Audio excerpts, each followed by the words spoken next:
बाबा गोरखनाथ गोरखपुर में रंग खेले। बाबा गोरखनाथ गोरखपुर में रंग खेले। बाबा गोरखनाथ गोरखनाथ हो। बाबा गोरखनाथ गोरखनाथ गोरखपुर में रंग खेले। बाबा आदित्यनाथ गोरखपुर में रंग खेले। बाबा आदित्यनाथ गोरखपुर में रंग खेले।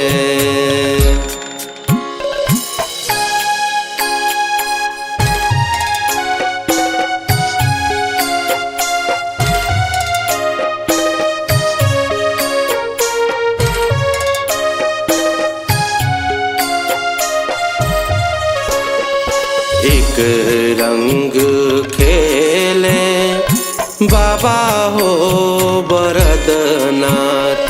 एक रंग खेले बाबा हो बरदनाथ। एक रंग खेले बाबा हो बुधनाथ।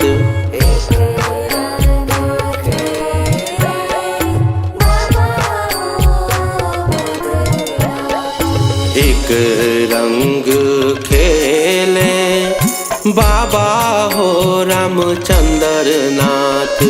एक रंग खेले बाबा हो पियर नाथ। एक रंग खेले बालक नाथ हो। एक रंग खेले बालक नाथ गोरखपुर में रंग खेले। बाबा आदित्यनाथ गोरखपुर में रंग खेले।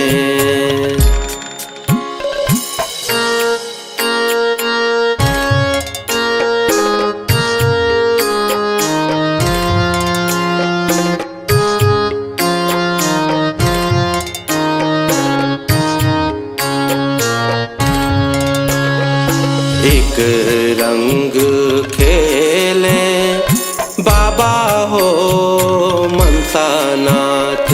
एक रंग खेले बाबा हो मनसानाथ। एक रंग खेले बाबा हो संतोषनाथ।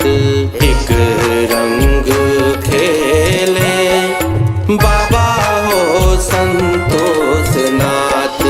एक रंग खेले बाबा हो मेहरनाथ। एक रंग खेले बाबा हो दिलवरनाथ। एक रंग खेले सुंदर नाथ हो। एक रंग खेले सुंदर नाथ गोरखपुर में रंग खेले। बाबा आदित्यनाथ गोरखपुर में रंग खेले। बाबा दिग्विजयनाथ गोरखपुर में रंग खेले। बाबा अवधजीनाथ गोरखपुर में रंग